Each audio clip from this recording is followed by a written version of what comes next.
ఆమేన్ చెప్పండి. నాన్న, నీ కొరకు నియమించబడ్డ పంట ఎటు పోదు నాన్న. నీ కొరకు నియమించబడ్డ పంట ఎటు పోదు నాన్న. టెన్షన్ పడొద్దు. వ్యర్థ ప్రయత్నాలు చెయ్యొద్దు, మానవ ప్రయత్నాలు చెయ్యొద్దు. నీ బాధో కష్టం ఏదుంటుంది ఆయనకి చెప్పుకో. అయ్యా, నేను బాగున్నాయ్యా, నాకు బలం సరిపోవట్లేదు అయ్యా, చాలాసార్లు తీర్మానం చేసుకున్నాను కానీ పడిపోతున్నాను అయ్యా, ప్రార్థన జీవితంలో ఫెయిల్ అయిపోతున్నాను అయ్యా. నేను ఆ మధ్య ఒక కవిత రాశాను, అది రెడీగా నా దగ్గర లేదు, మొత్తం గుర్తులేదు, కానీ అది ఉంటే బాగుండేది. అందులో ఏమన్నానంటే, నాలో లోపములు ఉన్న మాట నిజమే, కానీ నిన్ను ప్రేమించే విషయంలో మాత్రం నేను అందరికంటే ముందే ఉన్నాను. నేను అనుకున్న గమ్యానికి చేరలేదన్న మాట నిజమే, కానీ ప్రయత్నం మాత్రం ఒక్కరోజు కూడా ఆపలేదు. నీ అంచనాలకు చేరలేదన్న మాట నిజమే, కానీ గురి పెట్టుకునే ప్రయాసపడుతున్నాను. ఇలాంటి 1 కిలోమీటర్ రాశాను నేను. నిజం బిడ్డలారా, మీ అందరి కొరకు ప్రభు నాకు ఆ మాటలు ఇచ్చాడని నేను నమ్ముతున్నాను. మీ అందరి కొరకు ప్రభు నాకు ఆ మాట ఇచ్చాడని నమ్ముతున్నాను. నేను బాలున్నయ్యా, నా వల్ల కాదయ్యా, ఏకంగా అంత పెద్ద మినిస్ట్రీ అప్పగించే బాబు, నా వల్ల కాదు బాబు. ఒక్కసారి నోటిని తాకి ఎలా, ఇంత సింపుల్ ఆ మినిస్ట్రీ? అవును, కానీ ఆయన తాకటం అంత సింపుల్ కాదు. తాకితే సింపులే, ఆయన తాకడం అంత సింపుల్ కాదు. దాటిపోవచ్చున్న దేవుడు ఆకడం అంత సింపుల్ కాదు. నిలిచి నిన్ను పిలవడం అంత సింపుల్ కాదు. నిన్ను తాకడం అంత సింపుల్ కాదు. దాని కొరకే నువ్వు రోడ్డు పక్కన గుడ్డోళ్ళలాగా, ఇదే చివరి అవకాశం లాగా, ఎవడో అరిచినా పట్టించుకోనంతగా, ఎవడు ఊరుకోబెట్టిన ఆగనంతగా ఒక మానని రోదన నీలో నుంచి ప్రభు సముఖానికి వస్తూనే ఉండాలి.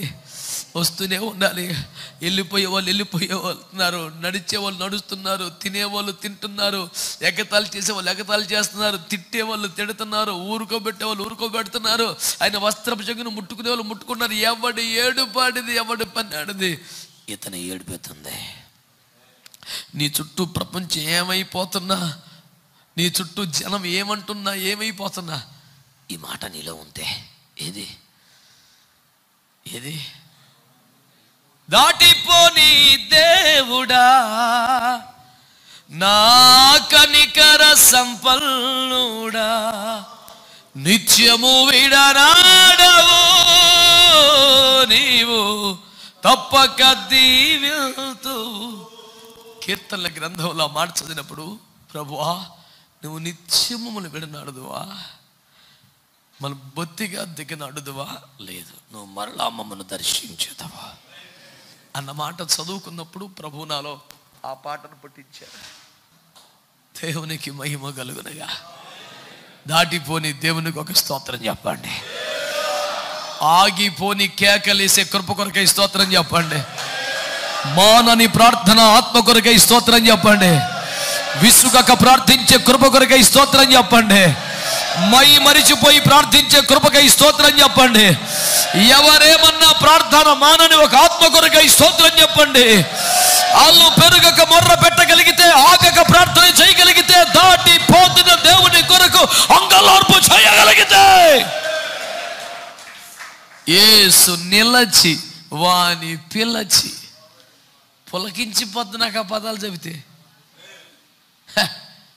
మరణం ఆపలేకపోయిందండి ఆయన్ని, పాతాళం ఆపలేకపోయింది. ఎవడి తరం కదా ఆపడం? గాలి రెక్కలపై గమనము చేయవాడు ఆయన ఎవడెవడండి ప్రపంచంలో? ఒక గుడ్డడు ఆపేశాడు, వేసి రక్తం ఏం చేయం. ఒక అడుక్కులో ఆపేశాడు, వేసి రక్తం ఏం చేయం. మరణానికి దమ్ముందా? సమాధికి దమ్ముందా? పాతాళానికి దమ్ముందా? బండరాయికి దమ్ముందా? పిలాతు పెట్టిన సంఖ్యలకి దమ్ముందా? పెట్టిన బెట్టాలనికి దమ్ముందా? ఎవడికి లేదో. కన్నీరు గార్చి ప్రార్థన చేసి నీకుంది. కొడితే మంచి కొట్ట. అది ఎప్పుడో కాదు ఈ పగలే, అది ఎప్పుడో కాదు ఈ కూడికే. నిన్ను దాటిపోకూడదు ఆయన. నీ మధ్యలో ఉన్నాడా లేదా? దిగి వచ్చాడా లేదా? సంచరిస్తున్నాడా లేదా? నీ గుండెల్లోకి చూస్తున్నాడా లేదా? నీ భయము తెలీదా? నీ దుఃఖము తెలీదా? నీ వేదన తెలీదా? ప్రేమ కలిగిన దేవుడు నిన్ను దాటిపోతాడా? నీ మౌనమే నీకు నష్టం చేస్తుంది. నువ్వు నోరు తెరలకి నీ బతికిలా తగలబడింది. నువ్వు అడగకే పొందుకోవట్లేదు రా బాబు అని యాకోబు అపోస్తలుడు గోలబెట్టి చెప్పాడు. నువ్వు అడిగితే ఇవ్వనా నేను? నువ్వెందుకో సైలెంట్ అయిపోయావు? సేవ అలాగే చచ్చింది, కుటుంబం అలాగే చచ్చింది, నీ ఆరోగ్యం అలాగే చచ్చింది, నీ అంతరంగం అలా చచ్చింది. అయినా నీకెందుకో దుఃఖం రాట్లా, నీకెందుకో నోరు పెరగట్లా. ఇన్ని సంవత్సరాలను ఒక మంచి అభిషేకం పొందలా, ఒక వరాన్ని పొందలా, ఒక కృప పొందలా, ఒక సాక్ష్యం పొందలా. ఎట్టబడుకుంటున్నావయ్యా? దాటిపోతున్నాడు రా బాబు. ఏడో